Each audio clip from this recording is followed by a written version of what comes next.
But, oh, I swear if it's not working appropriately. It is working appropriately. We have a new overlay that is right there, featured for your faces and your eyes. Peep it, Dave. What do you think? What do you think of my new tight overlay? I'll be honest, I don't know what the difference is. Well, I mean, it's got the slideshow for one. It's got a space for you. I was there last time, though. Were you there last time? Oh, yeah, you know what? The same exact thing that says, does not think he's cute enough to be on camera. That's true. That's true. But I did get the rotating books, Okay, which is kind of nice. Yeah. I was pretty amped about it. It's pretty easy to do, but I'm pretty amped about it regardless. I mean, I think it looks fine. That's all I'm looking for at this point. Hell yeah. Anyway, we are discussing Mad Books on Arcanum Unbound episode. What freaking episode are we on? Like 6? No, we haven't done 6 books. We're at least 5. Are we really? Oh, no. This month is... Okay, it should be 5. But we're behind an episode. Because we didn't do one for October because neither of us could finish The Tane. Yeah, we should have just read Beowulf that month. Yeah, no, that was not... It's not terrible, I take it back. It's just not... Not fun enough to talk about. Yeah, agreed. I couldn't finish it. It's not what I was expecting it to be. I don't know what I was expecting, but it sure shit wasn't that. I think if we read Beowulf, we would have been fine. But this is technically episode 4. Episode 5 will hopefully be in the next couple weeks because we're way behind on this month's episode. But who said that? No one. I work here. It's fine. Oh, you mean we're doing this on the 24th? Look, please don't out me like that. It's definitely not that I didn't finish the book until like the 12th. The 100-page novella. Yeah, I took so long. No, that's okay. It happens. It's fine. I want to try and record these episodes a little earlier in the month. But I mean, like... What's that? I mean, I usually read these books like the day before we do the show. So I mean, fair. Especially next month, I'm going to stress you to read a little in advance, or like probably start it a little earlier because it's a little bit longer. But I know you do audiobooks a lot for it, and that's fine. That's an acceptable way. On this one because there is no audiobook for the Hedge Knight. So interesting. At least it's only like 100 pages. So. Well, I don't even mind that. Yeah, it's actually quicker if I actually read it than to do audiobooks. Always like twice as long. Yeah, fair. But you can kind of like do it passively, which is nice. Yeah.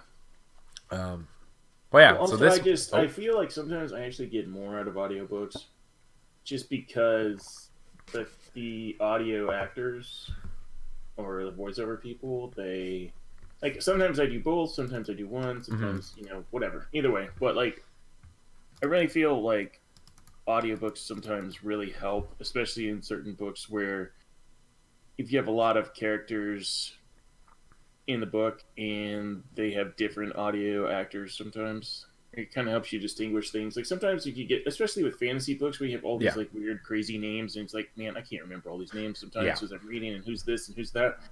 And so sometimes with the audiobook it's like, you have like a distinct that guy's voice and that guy, yeah, exactly. Yeah, so. Fair. No, that's kind of nice. I'm totally with you. Like, I won't say too much about like the Hedge Knight, but that's George R.R. Martin in general, and I have a hard time keeping up because of that. Mm-hmm.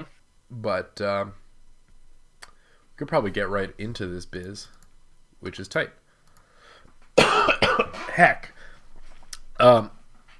for just full disclosure, I'm sick, so we're gonna do our dang best to not lose our voice during this stream.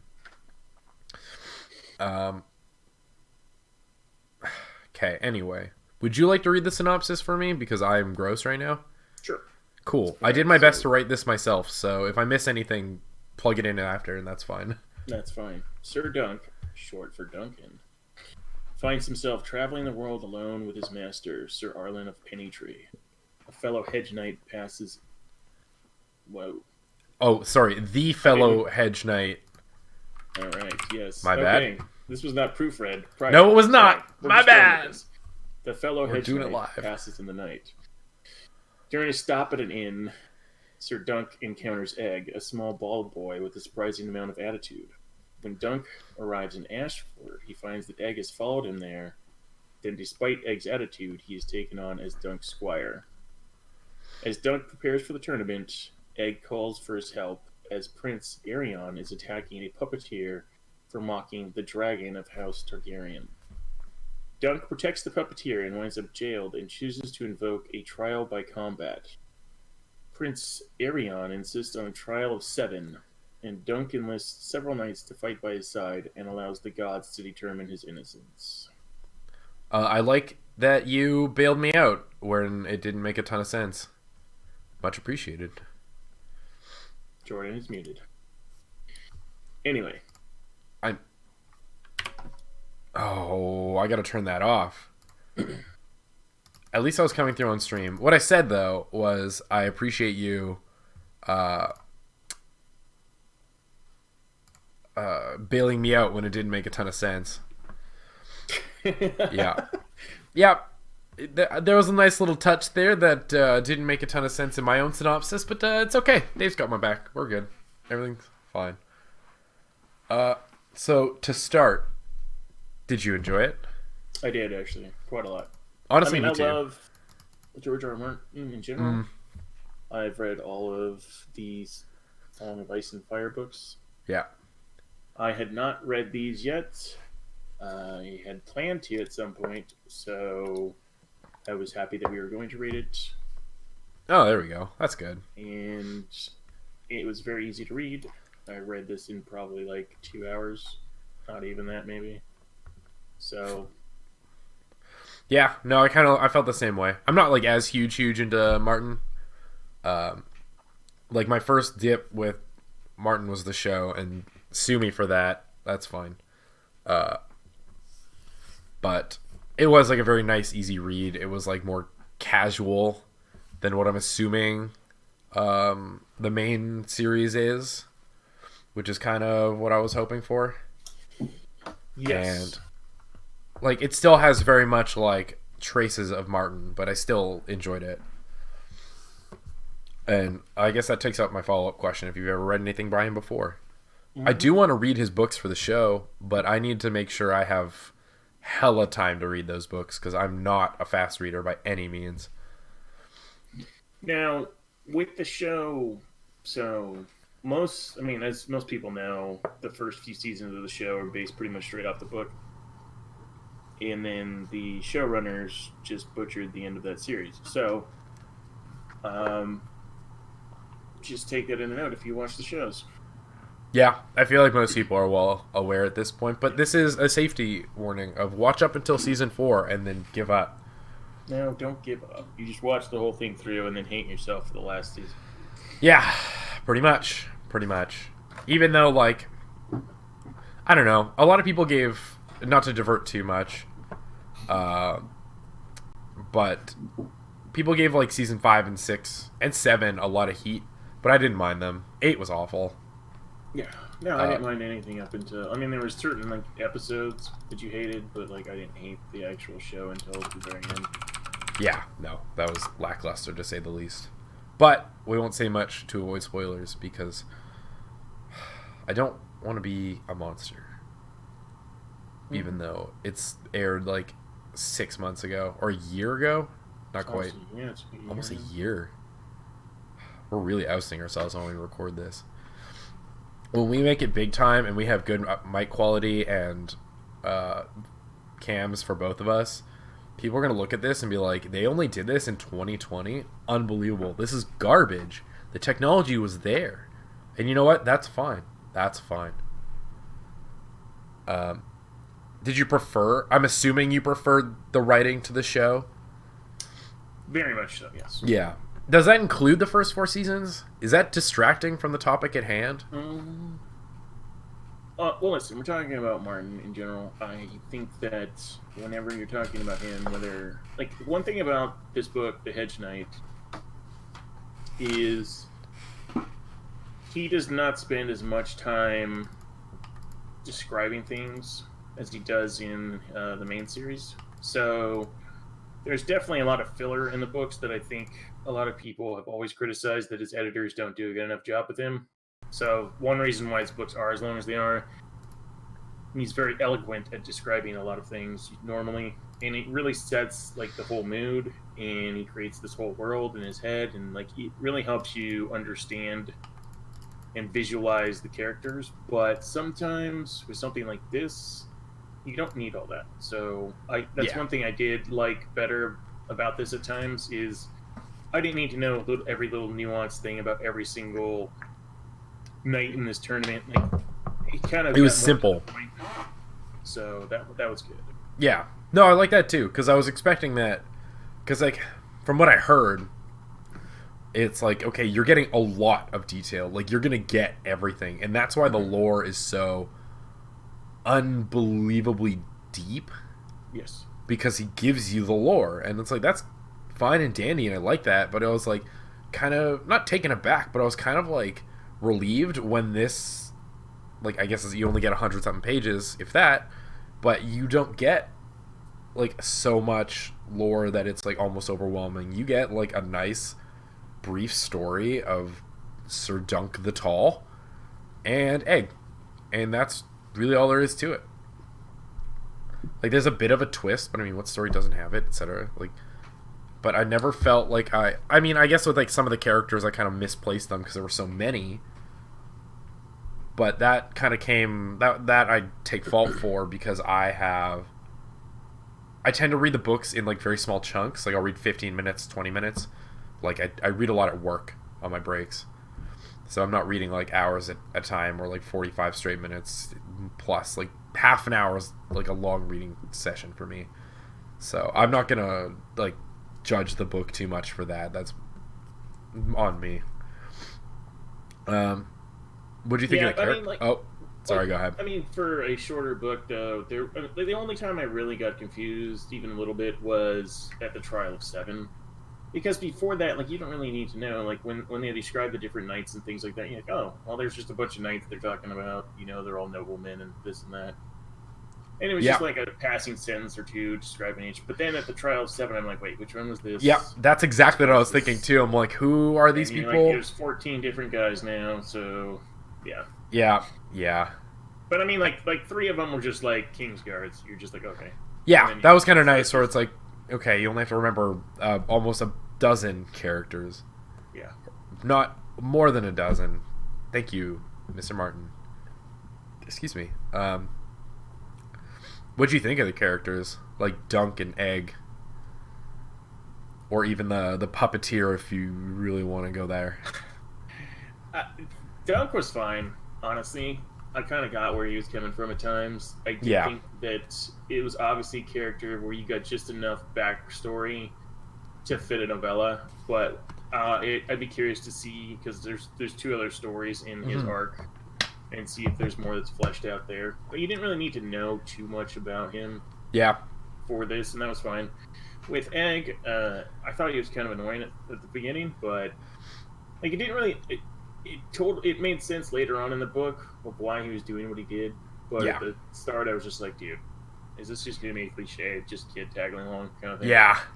Well, and like so I don't know. At the start, I was kind of like, okay, but then as it got on, I was like, okay, that made sense. Yeah, I liked that Dunk was not a deep character, and like with a lot of what we read, there were a lot of characters.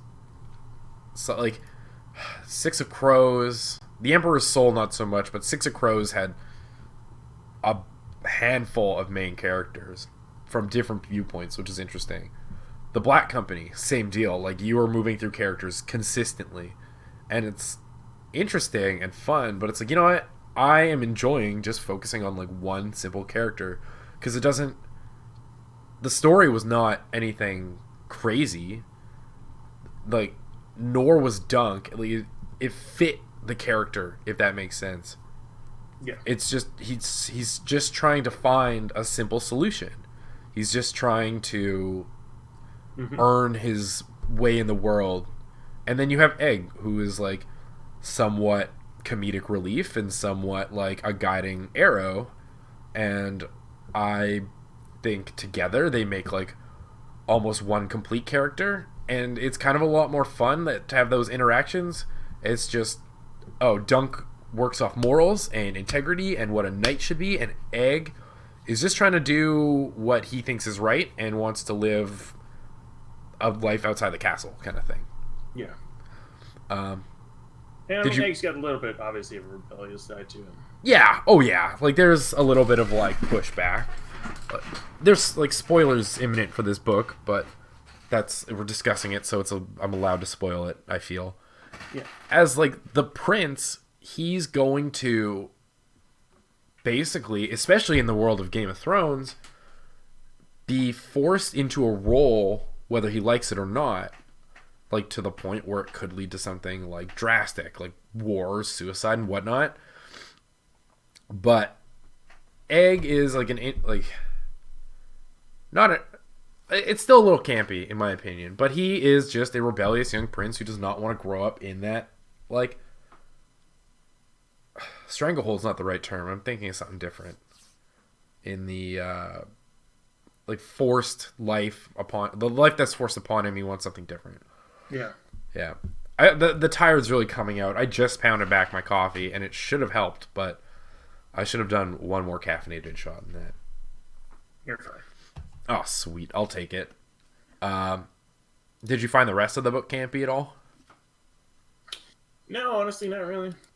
Like, the only part that I was like, this is kind of... The only campy part I mean, I get it. This kid's, like, 17 or whatever. And... Is he 17? Yeah, isn't he? Wait, Dunk or Egg? Dunk. Okay, Dunk is 17. Okay, never mind. That makes... Alright. Nope, that makes more sense. I thought he was. Am I tripping? I thought he was like 16 or 17. I don't know. Maybe I'm looking I it read up. that wrong. Uh-oh. I'm usually not that bad. Anyway, but this is a young kid, and I get why he,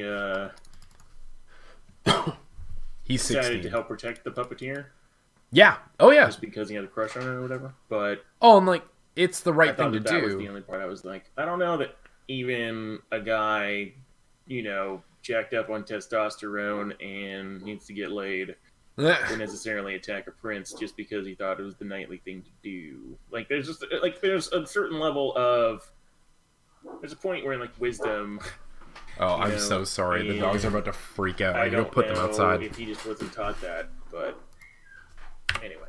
I'm just going to put the dogs outside because they're about to freak out, so I don't want that to be a thing. Okay. And then I'll come back and we'll talk about camping. Okay. Well. Anyway. I see that Kevin has joined the party. Thanks for joining, Kevin. I appreciate you. Even if Jordan never says he does. So many dogs. So many dogs. So little time. They didn't freak out. Which is good. But, I don't know. I found a few parts a little campy. That part actually was not that bad. He is absolutely... You're being called a super duper cutie in chat, Dave. Thank you. But I'm guessing it's Kevin or Birdbag. no, it's Angel. We're doing this show for other people now. It's not just us talking about books for fun. Campy, though. Well, sorry, I found Dunk himself. Angel's never actually seen me, so. That's okay. It's fine. It's fine. You're cutie. So he's born in 191, and the tournament's in 209. He's so 16. I think I accidentally muted myself. Yeah. He would do it in 17. Yeah, he's 17. 17. Yeah. Close enough. Horny for a teenage boy. Like, I'm not surprised he punched a prince in the face. But I did find Dunk as a character, as like the big, strong, aloof guy, kind of campy. But I liked it. I hold firm that it was enjoyable and it was fun, and it's not so overbearing in terms of character depth for a novella. Like, you're not doing a ton of world building in that, and it helped that I already had an idea of how the world worked I don't think anybody would start their like Game of Thrones kind of deep dive. Excuse me, with the Hedge Knight, but I feel like it would have been a little tough. This does take place 100 years before. Yeah, exactly. You could, but it's a little less, or a little understand who the Targaryens are. Or other stuff exactly, and I think it's intended to be like you're getting a precursor after you've got some idea of how the world works. But what else is there? There are a few, I should have written this down because there were a few things I found a little campy that I was like, okay, like I've seen this before. Hi, Night Paper.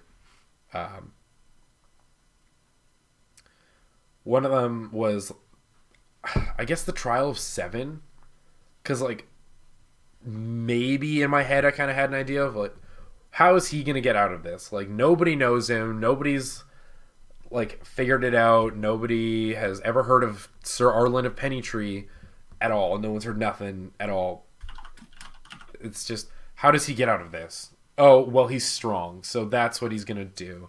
And then it comes down to the Trial of Seven, and there you are. You have kind of, I guess you could call that the twist. But well, I think the real twist was Egg. Yeah, Egg, or even the how he got out of it. Because, yeah. There's I don't know. There are a few twists that we'll touch on in a second because there's Egg being Aegon Targaryen. There is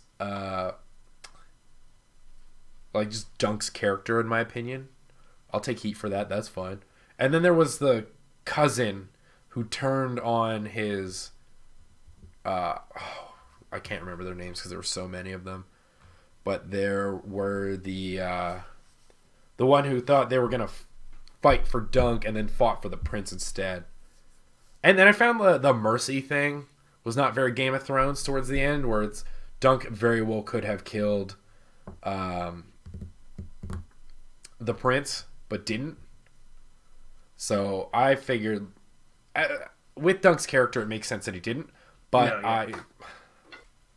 I feel like there could have been, like, with what Game of Thrones has always given me and what Martin's always thrown at me, I felt there would be more death.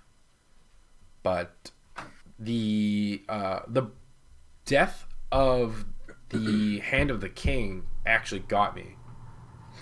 And I enjoyed that, where it was a little gruesome, where his brain essentially falls out of his helmet. Yeah, that's definitely Martin, though. Yeah, that was very Martin. And I'm not surprised that he got killed. But it's a little over the top the way that he goes. So he likes brains exploding. If you've read the other books, but yeah. Oh, I am not surprised. This show was gruesome, and I assumed the show was dialed back because. No, not really. Oh, really? Not really. Interesting. Okay. Well, like, I just assumed it was dialed back for TV. And, alright, like, fair enough. But I was expecting more gruesome, if that makes sense.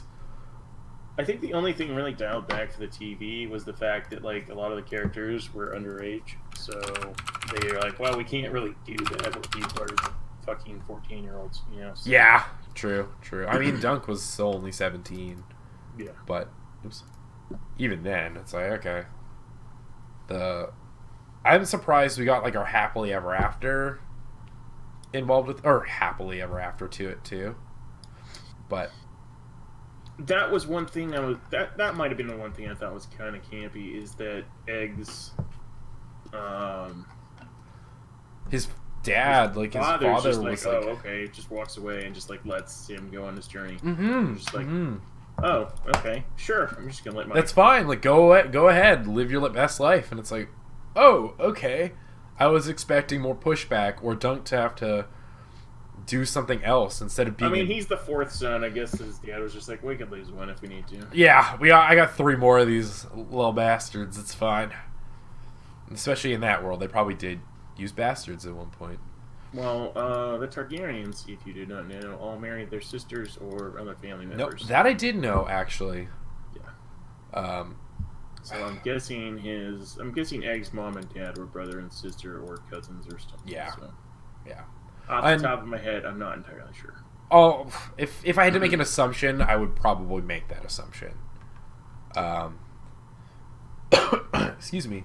I'm not going to do much about talking about like tabletop stuff with the Hedge Knight because it's a novella for one, and then two, there is a Game of Thrones tabletop game, much different to my knowledge than what this novella would give you, in the sense that there is a lot of focus on large scale battles, and I think that would be interesting.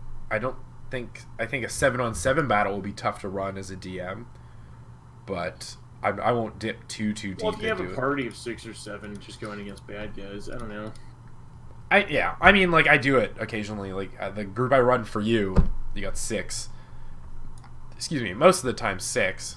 And then the enemies, for the sake of saving turn economy, also need 6. Or close, but I won't dive too deep outside of that. I know you've read more by Martin, so we won't touch on that. I would like to read more by Martin. I'm definitely going to read the other 2 books in this. Yeah. I bought the nice little, like, actual A Knight of the Seven Kingdoms book. Oh, I don't know nice. if you're watching the stream itself, but I'm holding up the little slide-on paper cover. And it's just all 3 of them put together, which is really tight. And I'll probably just finish that up whenever I get a chance. I'm reading a few other things. Reading like Joe Abercrombie first. I got to finish the 3rd book in the First Law trilogy, but I digress. I would definitely keep reading these. Maybe we'll do them for the show eventually when we have like a busier month. I like that you covered all of the questions from my conclusion too, because like, would you read more by Martin? Would you read the Game of Thrones books? It's like you've already done it. Yeah, sorry. No, that's okay. No great mystery here that I like him. Fair. Would you want to do it for the show eventually? Or is that too much? All of his books? Like, not all of them, but one of them. I don't think so. Only because I think enough people have already read it, and it's very long. Yeah. And it's something that's been discussed to death already, so... Angel says, haha, shut down. I mean, true, fair. That's fine. We do this show together. I take suggestions. I personally, the reason I signed up to do this was because I wanted to read shit I hadn't read before, so... Fair. Well, I'll try and keep it fresh. We might reread stuff here and there. Probably not, like, read things from the show again. I got my Excel sheet running at this point. But I do have my next handful of books planned. I don't know if I sent you that, but spoiler alert for anybody paying attention, and I guess anybody watching this in the future, this month, this isn't the spoiler, but this month we're reading The Blood of Elves by, I'm not going to pronounce his name at all correctly, but I'm not even going to try. It's like, no, Andrzej Sapkowski. Probably said that super wrong, but that's the first book of the Witcher series. February, exciting. We're going to read The Name of the Wind by Patrick Rothfuss. I have that actually at my desk too. I think this is one of my favorite fantasy books to date. Nice. I don't know how well the camera's picking this up. Oh, you know what? Not bad. I don't see it at all. On my stream? It might be a little delayed for you. It should be up now. I was holding it up on my end. But that's for February, and I have planned up until March. We're going to be reading A Little Hatred by Joe Abercrombie. So these should all be new. These are all going to be very, very different. Blood of Elves I'm already in the midst of like reading right now. It's pretty good. The Name of the Wind, completely different from anything we've done so far. And in terms of like fantasy, I guess, I just feel like it pushes a little bit more the boundary of that. It's a little, but anything you'd like to say before we finish up, Dave? Closing remarks. What's that? Closing remarks. And also, we will open questions to chat if anybody has any, even though it's been a pretty short episode by our means. Well, What was I gonna say? I don't know. If there's anything you want to go back on, I got no problem. Yeah, I looking into the lore of it. Mm. I like that. Eventually, you find out that Egg ends up naming his son Duncan. Does he actually? Yeah. Oh, because I know King Aegon Targaryen he was the predecessor before the show, right? Like before they lost. If you've watched the shows, you know Daenerys, and this would be her great grandfather. Dunk is her great grandfather. No, Egg is. Sorry, yeah, Egg, and then Dunk, I guess, would be just her grandfather or her great uncle or grandfather, whatever. I'm not sure what the family tree is like, but interesting. There are no questions from chat, and that's cool because this was a short one. This month's book is a little longer. Blood of Elves, that's fine. It's not that long. I'm assuming most people read faster than I do, so it's fine. We will likely be recording it in the next couple of weeks, so we will keep you posted. Unless there's something more you gotta say? Yeah, not cool. Too much. Cool. Perfect timing because the dogs are freaking out. So I'll be right back. I'm going to change games. I'm going to keep streaming. Thank y'all for popping in. Thank you, Dave, for being here.